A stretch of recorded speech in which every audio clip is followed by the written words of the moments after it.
Welcome to another episode of Your Leader Story, brought to you by Frankly and myself, Jennifer Potter. And I am very excited today because with me I have the beautiful Sam Fearnley. Sam Fearnley is Head of People at Oakland, a certified B Corp business, and she has been working in the people industry, you would not believe it, for over 2 decades. Welcome, Sam. I was going to say, you wouldn't believe it because she looks so young when you do. Well, thank you for saying yes to this and taking time out of your day to come and be interviewed by me. I really appreciate it. And I'm gonna dive straight in because you've got some fantastic answers to these questions. So let's start at the beginning. When you were really young, did you ever dream about becoming a leader? No, I didn't. I don't even think I knew what a leader was. I had lots of aspirations throughout my youth. First of all, I wanted to be a nurse. Wow. I decided at school science was probably my least favourite subject, and I wasn't very gifted at science, so Me I was neither. aware that that might be a bit of a struggle for me. And then I decided, after doing some work experience and meeting a probation officer, that I wanted to do their job and be a probation officer. Quite different to a nurse. So yes, but again, working with people, different types of people. I remember having a very lengthy conversation in a long car journey with my dad about why that might not be the best idea, graduating potentially at 21, 22 and becoming a probation officer, especially because at the time I lived in Grimsby. So I think there were some concerns for my father that, he was being very stereotypical, but he talked me out of that, and I'm probably glad he did, actually, in hindsight. And then the one thing that I wanted to do for a long time, and sometimes think I wish I'd done it, is to be a psychologist. So when I was looking at university, I looked for a lot of psychology degrees. I did psychology at A-level and loved it, and it was my favourite subject. I was good at it, which always helps. But then when looking at university courses, I kind of, again, it's a bit of a theme, had a bit of a thought of I can't do it because a lot of them are very mathematical and very analytical, and at the time I just didn't have the confidence in myself that I'd be good enough at it, which is really annoying. I'd look back and think, why didn't you just do it? So I did a similar subject, did social science, took all the psychology degree, all the psychology courses, but in essence, no, I didn't want to be a leader. I wanted to work with people, and that was, I think, because I am an only child. My parents wanted more children, couldn't have them, and they were very keen for me not to be a stereotypical spoilt, self-righteous only child. So they just used to make me make friends wherever we went, which was quite awkward for a shy person. But I think in hindsight, it gave me the skills to be able to build rapport with people quite a young age and understand each other, understand people. And that Looking importance back, of relationship skills. yeah, and I think So that's all it important what you was. do. Yeah, I was shy. I got pushed to make friends, and I had to make friends, otherwise I'd be a lonely child. And yeah, I think that's what it was. I wanted to kind of lead myself, I think, and I wanted to be, as an only child, I've always been pretty independent. I wanted to be able to stand on my own 2 feet in life. So that's what I wanted to do, work with people and probably be my own leader. Had no aspirations to actually be a leader. It just happened. I think for most people, it just happens, doesn't it? Yeah, that is consistent with what we're getting on this podcast. I have 2 things I need to say to you. One, you're the second person I've interviewed this week who comes from Grimsby. Oh, How bizarre is that? yeah. And the second thing that really struck me from what you just said was that conversation with your dad in the car. And I was thinking, how many of us have had one of those in the car chats with a parent where where you're side by side and it's less intense. Thank goodness for parents and their advice, eh? Yeah, that's When it. it It's a lands. bit of 90s parenting, I think, of what are you thinking about? Are you mad? You're blonde, you're 22 years old, what are you thinking? It was all that kind of thing, really. But, I was that strong-minded. If I really wanted to do it, I still would have done it. But I think I Yeah. actually listened to him and think, oh, I might have a point. But I didn't let him know that at the time. No, well, no, why would we? And I'm not surprised you've ended up in a HR profession, given your love of psychology and wanted to be a psychologist, because similar to me, like when you're really fascinated by people, there are really two areas beyond leadership, but there's HR and learning and development space, isn't there? And then I guess becoming a leader, I think you have to become good at psychology of humans and understanding people if you want to be good as a leader. You do, and I think I think it's something that a lot of people have naturally, and a lot of people really work hard to have. And I think I'm a Yeah. bit of both. But I don't know about you. I am that person that friends seem to call in a crisis, Yeah. The or agony aunt. you're the ear, or can I just run this past you? And I don't think that's anything to do with my job. I think I was probably that person before I worked in Before. HR. Yeah. Even probably to, a 13, 14-year-old, I'd have them ringing up, telling me about their, ridiculous relationships with their boyfriends at the time and for advice. So I think it's just, you've got that, maybe that nurturing, empathetic side of you that, naturally is part of your Yeah. makeup. Yeah. That leads us nicely on to the next question, because we're starting to lean into the qualities of a leader. So what does the word leader mean to you? Because it is so broad, isn't it, to many people, and it has so many definitions. What does it mean to you? I think it's a really difficult question to answer, really, but I think in a nutshell, it's about someone who inspires you, someone who can motivate you, take them with you, get buy-in. I think it's really important they celebrate the good times, but then they have the integrity and the confidence to take you through the not so good times as well. I think that's really important. You hear of some leaders that, whenever there's bad news, they shy away from it, and that can be really frustrating. And often in an HR role, you get the role of being delivered the bad news. But I think a true leader ultimately just needs to understand how people work, because people make businesses, don't they? And if you get the people bit right, I mean, I'm preaching to the converted with you, but the rest comes with it, I think. Yeah. And to me, that's what a leader is. Yeah, it certainly creates a lot more ease for both the team and the leader if they can get the relationship and the people side of things nailed. Yes, and it's not easy. It's not, there's no magic wand that makes it easy, because everybody's different, and everyone has their own challenges, and every leader's different. You've got to find your style, and no one's perfect. I always say, I think one of the concerns I have as a leader is that people expect you to know everything, and expect you to be perfect, and we're not human beings, and we don't know everything. Yes. Yeah, I think that's a really important point. And for leaders, if we're carrying that expectation that we need to have the answer for everything and that we need to be perfect, that doesn't create the effective conditions for us being at our best either, does it? Because all that tension and stress is going to affect our capacity to be able to lead well. Yeah, and I think when I've had interviews in the past, and someone said to me, how do you get effective engagement throughout the business, and how do you roll this out, and how do you roll that out? My answer is always the leadership team, the leaders need to be brought in. But actually, that's a lot of pressure on leaders when they have got a day Yeah. job as well. So I'm Yeah. kind of part of the problem, that if I get the leaders with me, we can push all these incentives out, we can create a great place to work. But it is a lot on people's shoulders, I think, and we've got to be Yeah. mindful of that. So take us right back to where it all began for you then. What was your first leadership role as you remember it? So my first people leadership role was working for a care home business, and I was given the role of HR manager. I'm not quite sure why, because I don't think I was actually a HR manager, but it was a care home company that was growing pretty quickly. They had a couple of new care home sites they wanted to open. I'd had some experience in doing that before, and I was given the opportunity. So it was just myself in a standalone role for a long time, and then the team naturally grew, and I think I was managing 5 or 6 people. I mean, it was fantastic. It really was. It was such hard work, but I was in the right time of life to be able to put the hours in. I didn't have a family, didn't have any stress at home. We were a really young, ambitious, really green team. But I think what made it such a great place to work, even though the care sector in itself is such a challenging place to work, and you do go to sleep at night worried, and I did wake up in the middle of the night worried about things, it's the vision from the senior management team. We truly believe we were changing the world by offering fantastic care for older people, and we were so bought in that meant that we did work extra hard, and we did put the hours in, and we did work on a weekend when we needed to, and we dealt with really challenging situations without too much thought, really. I also think it helped I was probably a little bit young and naive. I probably didn't overthink a lot of things, which I think was actually Yeah, it can be an a advantage, positive. can't it?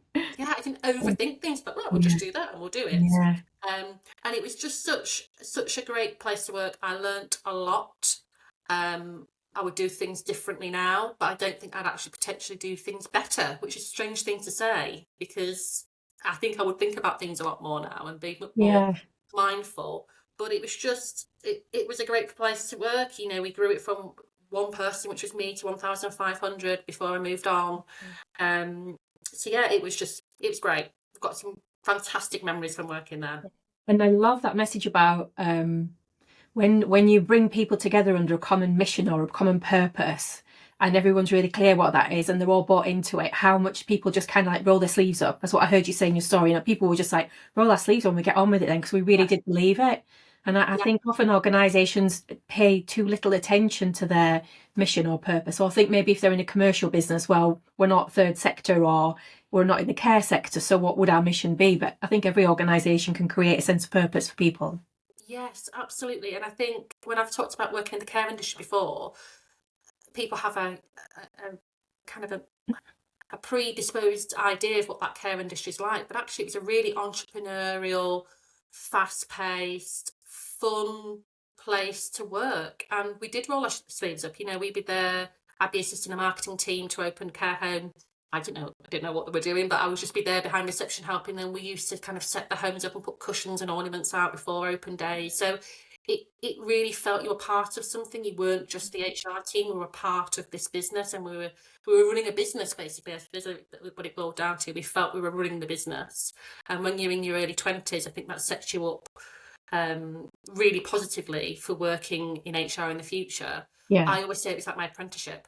Yeah. I worked for that business through different parts of business for, I think, about 8 years, and that was my apprenticeship. And I left there with quite a commercial mindset, I think, and I've had to soften some of that throughout my career. But I think that was a really good place to start, because I think often you work in HR and you want to change the world for people, and you still do, but you can lack some commercial understanding early on in your career, and it can kind of become a little bit lost.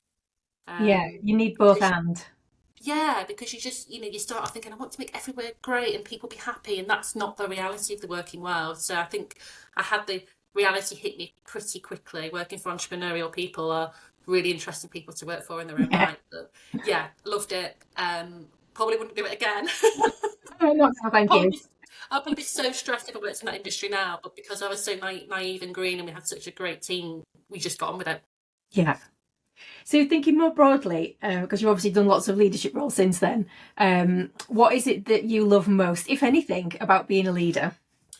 I love seeing people develop. I love taking, especially very junior people, and introducing them into the sector, and helping them, grow their career. Very careful to make sure that doesn't, they're not successful because of me, but I've helped them on that journey. I'm still in touch with the majority of the team I worked with in my first role, and they're now, some of them are really senior HR people, and that is just so satisfying to see that we kind of went through a journey together. We do actually laugh how young I was, and they thought I was this old woman when I worked there, and I was like 25 years old. But I think the professional and personal relationships you can make through being a leader doesn't mean you have to be best friends. A lot of the time it's better if you're not, but I think that's the bit I like, making a difference to people's lives. And that sounds huge, but actually it's small things you can do to make sure that person enjoys coming to work every day. Yeah, I'd absolutely echo that. I'm still in touch with some of the people who I managed in my first ever management position, and it's so lovely. I feel such a sense of like happiness on their behalf to see them doing well. It's really great. Yeah, and also I think it's we have a little WhatsApp group now, and it's nice to have that relationship where we can, I've always said one thing I'm good at is understanding my strengths and my weaknesses, and some of them have got much better strengths in areas where I'm not so strong, and it's just still got that, so we can share that, and we can share how we're doing things. It's just nice to have that, especially in the HR industry, that group of people that you can trust 100%. Totally. And that's a good segue into the next question. So really important to have the awareness that you don't need to be really good at everything. So what is it that you find the hardest thing about being a leader? Gosh, that is a big question. I think it's dealing with the not so good news, isn't it? It's having to deliver difficult messages. It's dealing with people that perhaps are struggling, and that could be professionally or personally. It's getting the line right between being a leader and being a parent, which I think sometimes can be a struggle for us. As leaders, it's that parent-child mentality can sometimes come in, because, I've got empathy. especially now I'm a parent. I think my empathy levels have gone up considerably since I was younger. I think that's the most difficult thing, dealing with bad news as a collective leader, but then dealing with bad news, particularly if it affects your team, your direct team. I think there's two different ways of looking at it. And that will always be a challenge, because you just want to deliver good news all the time, don't you? But that's not the reality. And I think the other thing is making sure that you look after yourself as well, because I think leadership can be quite lonely. And I do think that can be worse in a HR role, because you have peers, but sometimes you're privy to information they might not be aware of, or it's not appropriate to share something with your peer in finance because it's just an inappropriate thing to discuss. So I've been very mindful over the past few years to really look after my own well-being as well, because you end up supporting everybody who's supporting you. Yeah, you can get quite full with everybody else's stuff, and then be kind of like trying to make space for you in amongst all of that. It's been a really interesting, the theme that's come up throughout this podcast recording, particularly for this series, of people talking about the loneliness of being a leader, even when you're part of a leadership community. Because you're having, especially at senior level, you can have to do quite a lot of challenge with your peers sometimes to fight for the right strategic decisions. And the importance alongside that, also a similar theme that's come out of this series about well-being and how important it is that leaders put their oxygen mask on first. Yeah, absolutely. I keep hearing that term, actually, and I think it is vital. And I think I've been reading a lot about burnout recently as well, which is really key, not just to become a couple of buzzwords. I think it's absolutely real in a lot of people, but especially if you're in a leadership position, you can be prone to burnout because you are spinning so many plates. Yeah, definitely. So with all of that in mind, what do you think, and I know it's a big question, and there might be more than one answer, what's the biggest lesson that you've learned from being a leader so far? There's so many, but I think it's to play to your strengths. I think is a huge one. I am a HR person, I'm a HR generalist. I can't be amazing at everything. So absolutely own what you're good at and use your team, but delegate to your team where they've got strength, and recruit people that perhaps have strengths that you don't have, which I think is really valuable. I'm really good at working in a team mentality kind of mindset, but I'm really bad at kind of singing my own praises, which is something I do need to continue working on. Another common theme. So I'm like, I always use the term we. We've done this and that. Actually, I did most of it. But that's just how I operate. So I think it's that, and it's not to follow the pack as well. I think it's okay to think slightly differently. And another one is I think if you're a good leader, you should challenge and you should be comfortable being challenged. I've seen great leaders that are fantastic because they've got a really challenging team around them. I mean, when I say challenging, they will challenge that individual. Constructive challenge. Yeah, that psychological safety of they feel really safe and challenging that CEO or that MD. And then I've actually seen the same leader change leadership teams for whatever reason. They end up with what I call yes people. The worst kind. Yeah. Because he was such a, godlike figure in so many ways. People are like, oh yes, whatever you say, yes, brilliant idea, great idea, even if they didn't mean it. And that massively affects the business. So I think you've got to have that resilience and psychological safety to be able to take to your team. If you don't agree with me, please tell me. You're going to end up in a better result rather than be quite precious over things. Yeah, definitely. We're big advocates of what we call radical honesty and candor. Like creating a culture, like you say, creating those conditions first for psychological safety where people then feel that they can be radically honest. And then people on the receiving end of it get the resources to be able to take care of any triggers that they might have that get triggered as a result of that, so they can take responsibility and get those ideas in. Yeah, and I think there's a balance as well. I used to work with somebody that used to say, I just challenge for the sake of it. And it's like, that's I just say something so I've said something. It's like, no, you've gone too far. But I think if you've got that safe place where you can go, great idea, but have you thought about this? Or actually, I think this might be a better route. That works well for everybody, doesn't it? Yeah.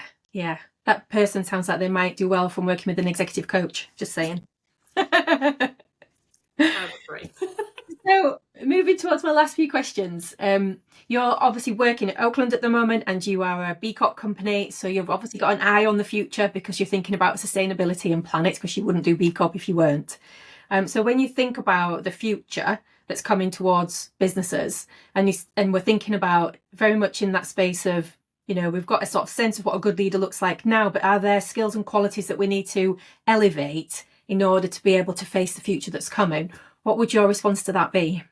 I think it's a huge question, but I think if I had to generalise and summarise, it would be, I think emotional intelligence has always been important, but I think it's even more important now.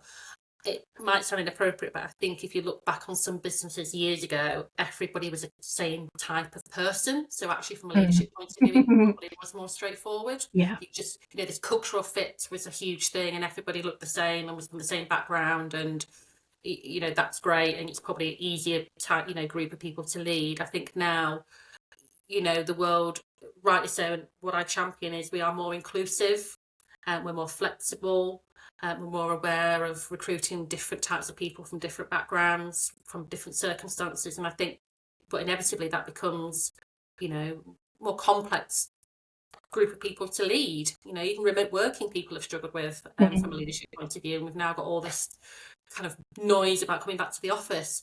Basically, I think leaders just think it's easy to manage people, which it's quite naive in their thinking. So I think tech is a big thing coming as well. I think we've got to be mindful of tech and how that's going to affect the working world.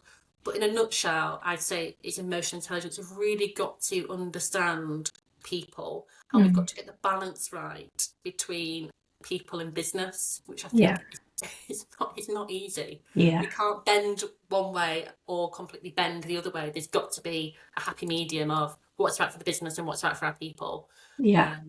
And that might change at different times, mightn't it? I think I'm with you on the emotional intelligence as being up there as one of the big ones, and I think that capacity to be emergent, like responsive and adaptable. So sometimes the people agenda is higher and other times it's not, and you're kind of adapting with because we're facing a future we've never faced before.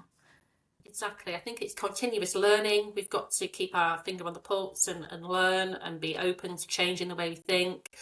Again, talking about feedback earlier, we need to get feedback from people of what's working, what isn't working. And as companies become more diverse, it's fantastic. But we've got to be mindful of that. I'm a certain demographic, and I've got to be much more aware of what diversity looks like and how that can affect how I lead. Yeah. So, is there someone that you look to for inspiration in the context of being a great leader? It sounds really awful, but there isn't one person, because I don't think one person is perfect. And people talk about Richard Branson. Oh, that's a really good answer.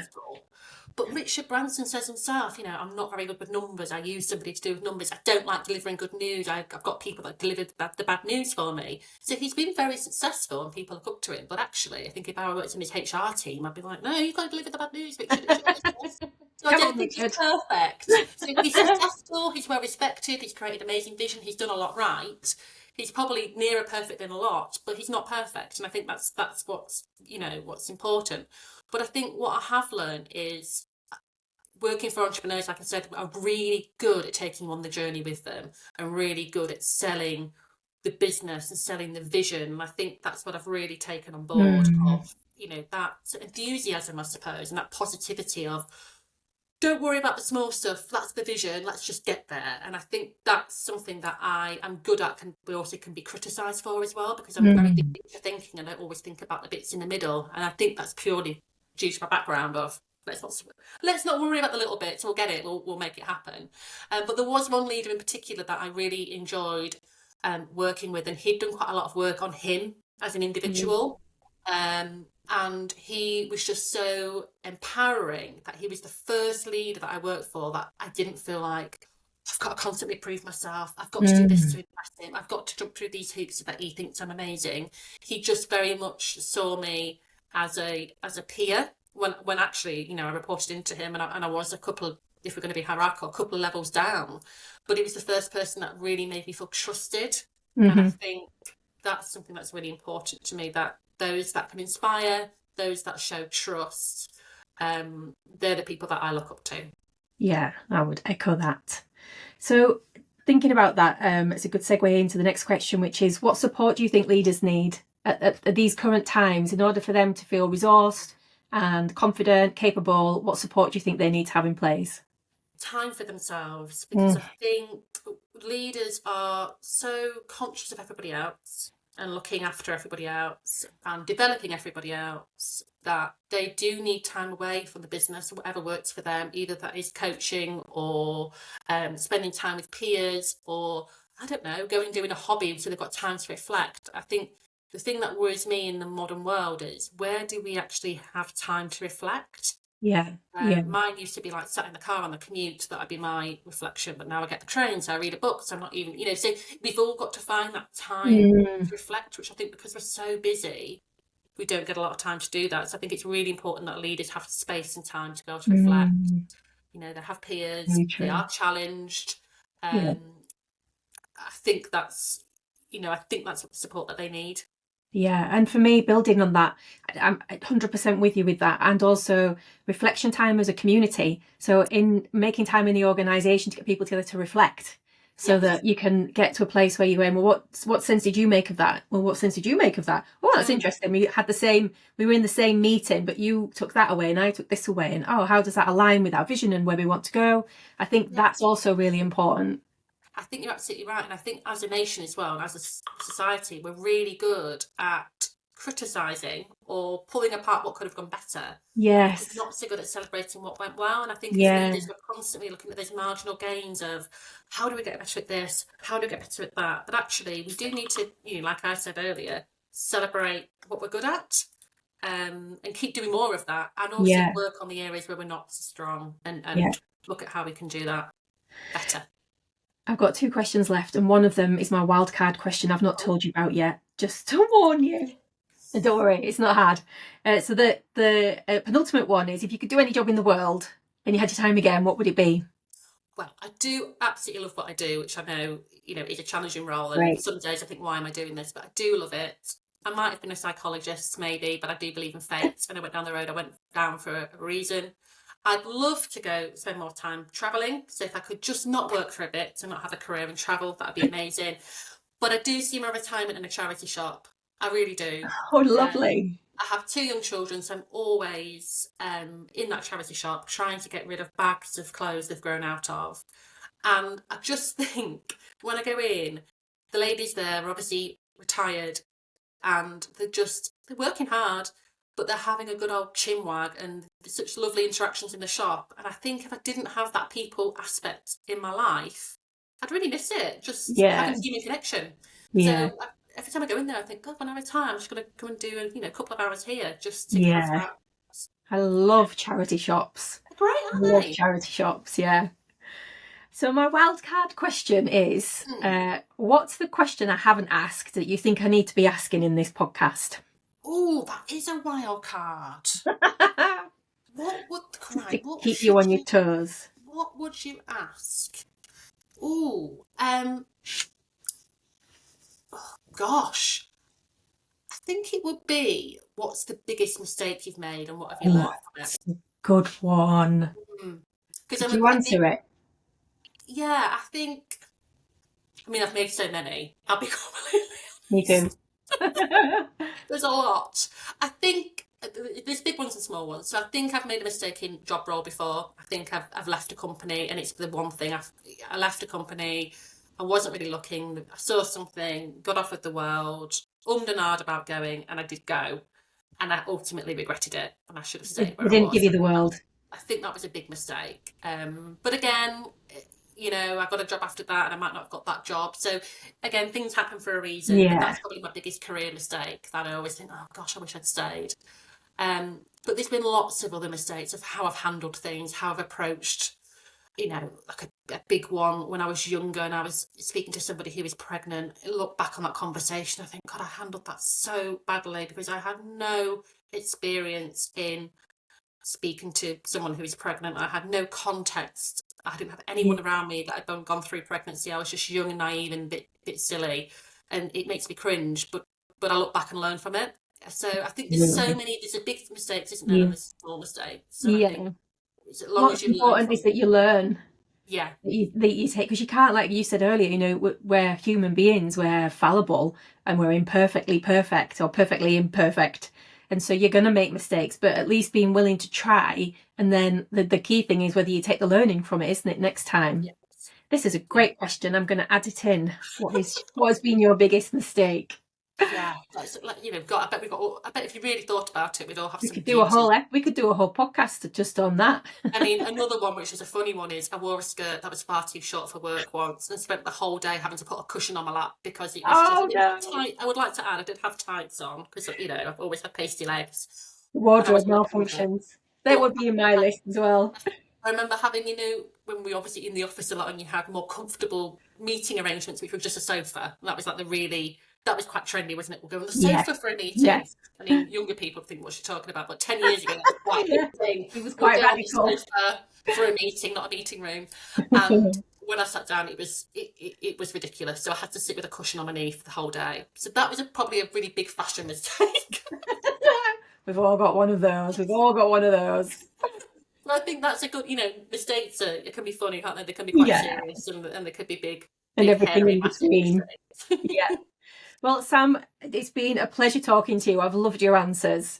And I'm really loving that we're getting some themes coming from this series as well, which it just tells me that, you know, it is lonely out there to be a leader, but you're not on your own because everybody else is feeling the same, which is really just interesting in itself. So I want to say thank you. Thank you again very much for taking the time to talk to me and being willing to share so vulnerably and honestly. It really does make my job easier. So thank you very much. No, thank you for having me. I've enjoyed chatting to you. Obviously, you can tell I like talking, so it's nice to be conscious of what you do.